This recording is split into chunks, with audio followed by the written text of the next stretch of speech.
everyone, this is just a video to recap on how to use iMovie. iMovie, you can see bottom right hand corner or in the middle of my screen here is that purple icon with the star. It should be on everyone's iPads. If it's not, please get in touch with me and I will help you with that and make sure that you have got a copy of it. This can be put on your phone as well, so you can have it on your iPad or your phone. It's the exact same app, more or less. It looks the same.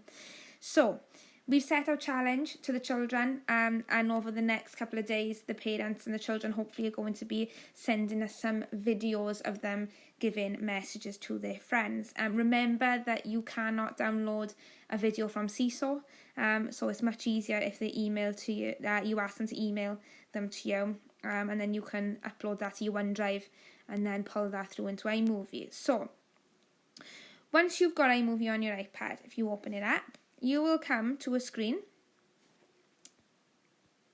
that looks like this. Or you will come onto the screen of the last movie that you made, like I just did. Okay, so this is your home screen. You may not have any of this on there. These are just my videos that I've made before now. You may just have this plus sign. If you've got a plus sign, click on it. You are looking to make a movie, not a trailer. Okay, a trailer is something different. So if we click on movie, okay, now that's taken me straight to my camera roll. These are all the different things that are in my camera roll on this iPad. All right, so for this challenge, the children were sending videos. So you can see it on the left hand side. If you click on videos, these are all the videos that are stored in your camera roll. Okay, so I'm just going to flick through it. See if I can find some videos of the children talking, because that's the type of thing that they were. Lovely. So when you get to your videos, you're going to want to add them into your iMovie. Okay, so you add them in the same order as you need them, if that makes sense. So the first video you add first, the second video you add second, and so on. Okay, so to add them, all you do is click, and then if you want to check that it's the right video, you can press play. Stop it, click on it again. Once you're happy that that's the video that you need, click on the tick, and you can see that it's brought up that orange line across the bottom. That's telling you that is now being imported into your movie. Okay, click on the next video that you need and tick, next video and tick, and so on. All right, okay, however many that you need. Once you've done that, you can see at the bottom in the blue writing it says create movie, and underneath it tells you how many items you've got in there and how many minutes long your movie is at the minute. So mine has only got 4 items and it's going to be 1 minute. Hopefully we'll have more videos than that per class and you'll be adding a lot more, but I'm just going to leave it at 4 for now. So if we click on create movie, that is now thrown all those videos into one long iMovie. Okay, so to start your iMovie, you're probably going to want some sort of title slide at the beginning. You're not going to want it to go straight into the messages. So to do that, click on add and a photo. Choose a photo, whether you screenshot one from online or whether you've got one already on your iPad that is sufficient, like something like a rainbow or something. But for this, I'm going to use this photo here because it's the first one. When I click on that, I can click the add button and it'll throw it in right where that white line is. Okay, so wherever your white line is where things will go in. So if I take you through that again, okay, it might be maybe that you've forgotten to put a video in. So you click on the plus button. I'm just taking you back to the normal screen. Click on the plus button. Go to your videos, or your photos or whatever you want to add in. I'm going to go to all and I'm going to scan through and find, oh, there it is. I've missed that one by accident. I can play it again as a preview.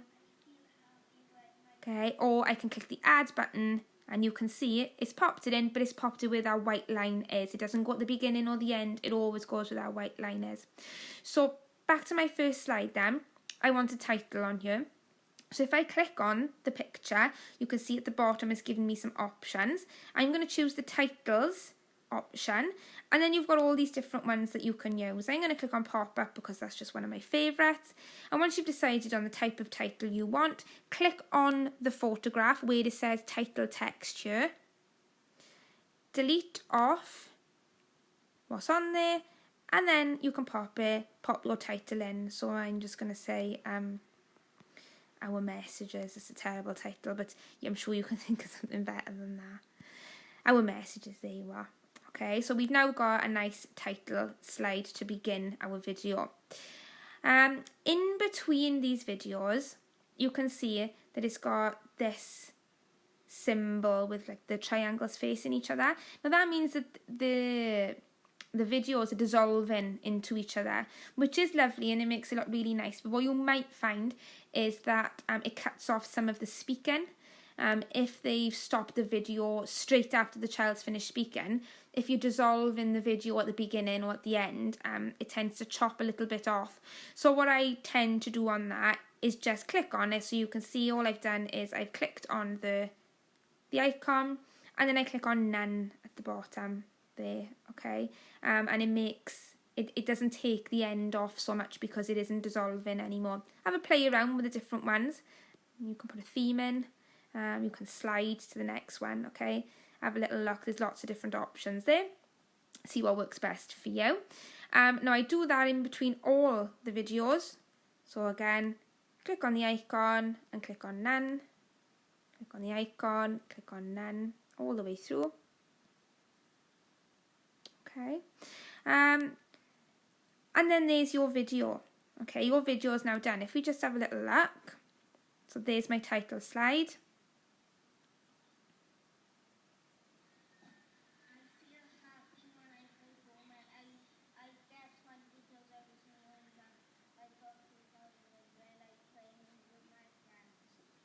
Now you can see there that it's quite quiet. So to change the volume of that part of the video, if you click on it, can you see at the bottom it says volume?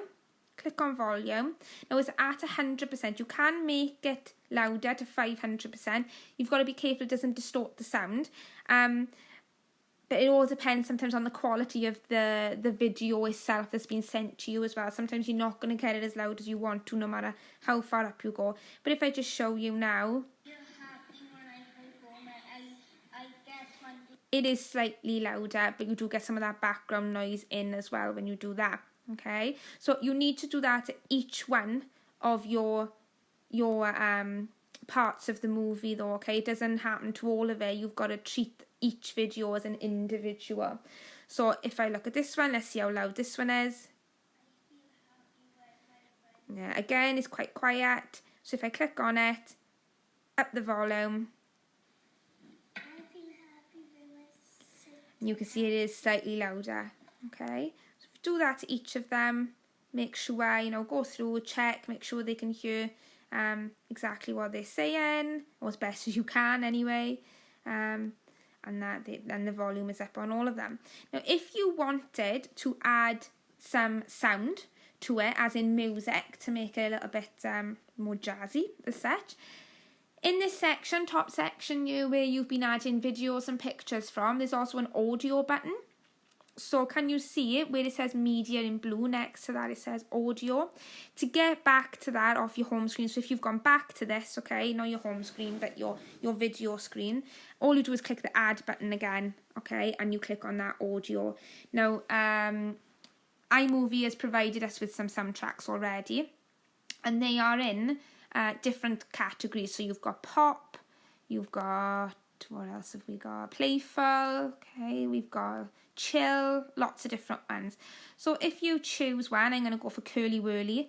If I click on it, it'll download it, okay? You're not spending money or anything, it just downloads.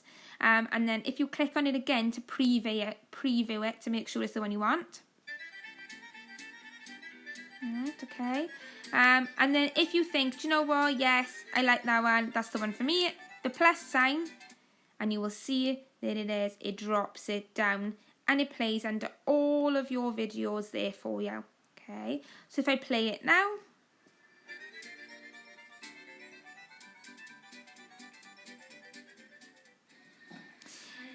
okay, so you could hear the music there. The music automatically on the newest version of iMovie quietens, the volume lowers when it knows that somebody is talking. So every time a video here will start, the volume stays low to make sure that you can hear the speech. If you're finding it's not, then the same thing as we did with the videos with making the volume higher, louder, if you click on the green bar this time, which is our music, can you see you've got another volume button here? You can lower that down, okay? And let's see. There you are. And now it's a little bit quieter. Okay. So I think that's it on the iMovie front. It saves automatically, okay? So when you're doing it, it does save. To change the name of your movie, when you're done, if you click done, okay, you can see it's called My Movie 2. Click on My Movie 2 and you can change it here. Okay, so I'll put on here Screencast iMovie and the blue button, the return button, and that is saved. And you can see it there. Alright, the first movie there. To download that then onto which you need to do to be able to put it on Seesaw, these three buttons at the bottom here, the first button is to play it in full screen in cinema, okay, so that brings it up, if I show you, there you are, as a full screen, okay, click on done to get rid of that. The middle button is to save it, export it to your camera roll, okay, so if I click on save video, it'll ask me, do I want to do it in small, medium, HD or HD 1080. Now, I usually go medium, okay, entirely up to you. Try it in whichever ways you want to. The longer the video, the longer it takes to export, obviously because of the size of it. On that button as well that we just used, there are options to send it straight to different apps. You may have an option for Seesaw app on there, but if you use that, it'll post it straight to the journal, not as an announcement to your parents. So try it out, see what you think. But once that's exported now, that should go straight into your camera roll where you can then upload it to Seesaw or to Twitter or to whichever app you will go into. So there you are. The movie was exported to your photo library. That's now saved in here. So by opening it up, there it is, recents. Press play. It's playing automatically. And there it is. Okay. And you can upload that to Seesaw just as you would a normal photo or a normal video. So I hope that's okay. If there is anything else that you need help with on iMovie, please get in touch. Message me if you need to. Email me, or however you see fit. And I will do my best to help you. Okay, thank you very much.